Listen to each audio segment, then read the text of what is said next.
نبی آتے رہے، آخر میں نبیوں کے امام آئے، وہ دنیا میں خدا کا آخری لے کر پیام آئے۔ وہ ہے بے شک بشر لیکن تشہد میں اذانوں میں، وہ ہے بے شک بشر لیکن تشہد میں اذانوں میں، جہاں دیکھو خدا کے نام کے معبود کا نام آئے۔ میرے تاریخ واجب الاحترام قابل اعزاز ذی قدر علماء کرام، بالخصوص میرے انتہائی محترم بھائی دوست مسیح اللسان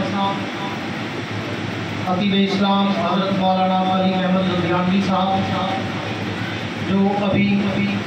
آپ کے سامنے اپنے خیالات کا اظہار فرما چکے ہیں۔ آپ حضرات نے سوشل میڈیا اور خبروں میں سنا ہوگا کہ کل ہمارے اور آپ کے قائد علماء دیوبند کی آن اور شان ابن مفتی محمود قائد جمعیت مفکر اسلام حضرت مولانا فضل الرحمان صاحب دعوت برکاتہ العالیہ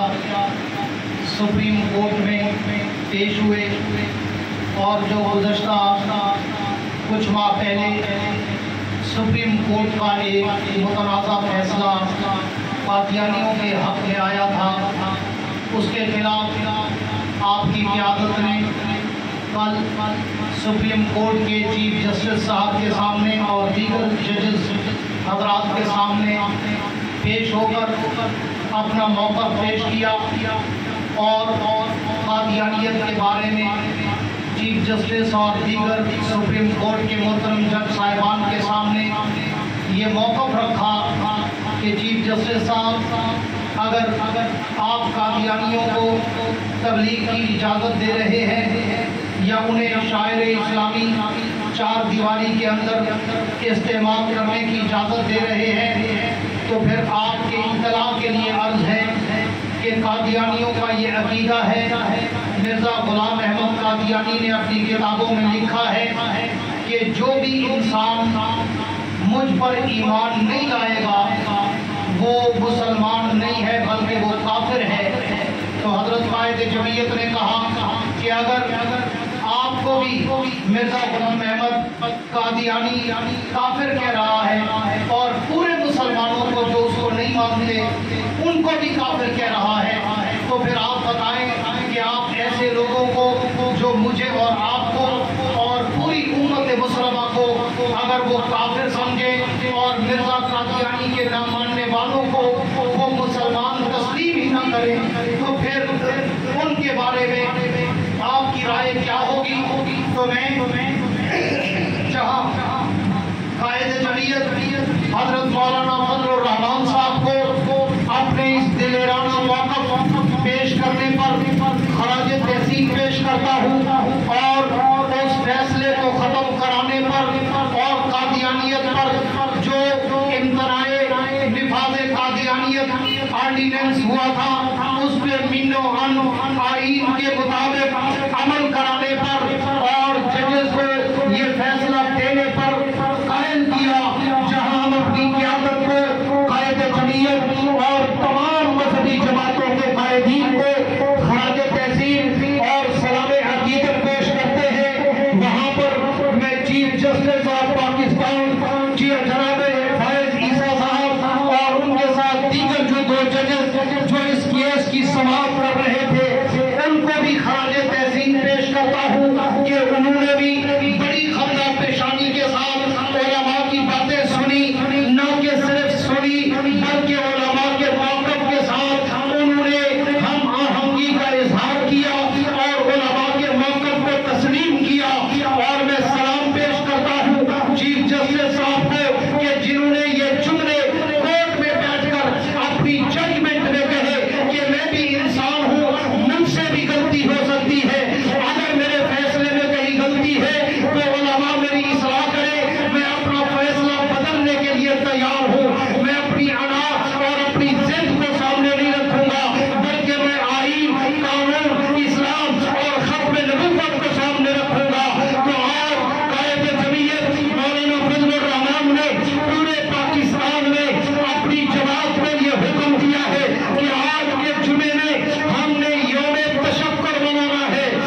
اسلامی جامہ پہنائیں گے اور اقبال کے خوابوں کی تعبیر بن کر دکھائیں گے، اور اس ملک میں انشاءاللہ العزیز اسلام کا جھنڈا لہرا کر ابو بکر کی صداقت والا، عمر کی عدالت والا، عثمان کے حیا والا، علی کی شجاعت والا، امیر معاویہ کی فراست والا نظام برپا کر کے دکھائیں گے۔ دعا ہے اللہ رب العزت ہم سب کو اتحاد و اتفاق کی دولت نصیب فرمائے، اور اللہ تعالیٰ ہمارے ملک پاکستان کو امن کا گہوارہ بنائے، اور ہمارے ملک پاکستان کی سرحدوں کی حفاظت کرنے والے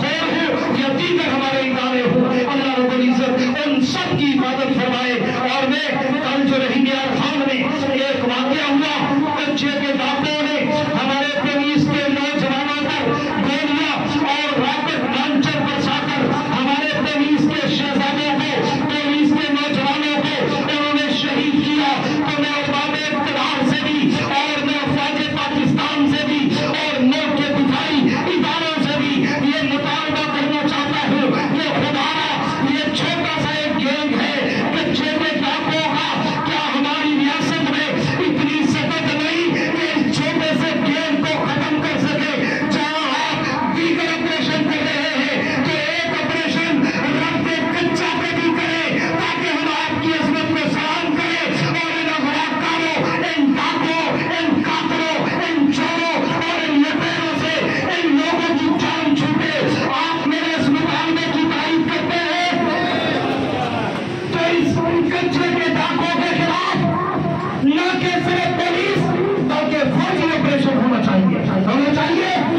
تاکہ انسانوں کو نیست و نابود کیا جائے۔ اور جو پولیس کے ہمارے بھائی کل جامع شہادت نوش کر گئے، میں ان کی عظمت کو بھی سلام کرتا ہوں، اور میں ان کے درجات کی بلندی اور جنت الفردوس کے اعلیٰ مقام کی دعا کرتا ہوں، اور ان کے پسماندگان کے لیے میں صبر جمیل کی دعا کرتا ہوں۔ اللہ ہمارے پولیس کے ان جوانوں کی قربانیوں کو اپنی دربار میں قبول فرمائے، اور ان شہداء کے خون کے بدلے اللہ ان ڈاکوں اور قاتلوں سے ہماری جان چھڑائے، اور ہمارا ملک پاکستان امن کا بھی گہوارہ بنے اور اسلام کا بھی گہوارہ بنے۔ آخر میں وہی کہتا ہوں کہ وسعت دل ہے بہت، وسعت صحرا کم ہے، وسعت دل ہے بہت، وسعت صحرا کم ہے، اس لیے مجھ میں تڑپنے کی تمنا کم ہے۔ اب جس کے جی میں آئے وہ میرے سے روشنی، ہم نے تو دل جلا کر سر عام رکھ دیا ہے۔ وآخر دعوانا الحمدللہ رب العالمین۔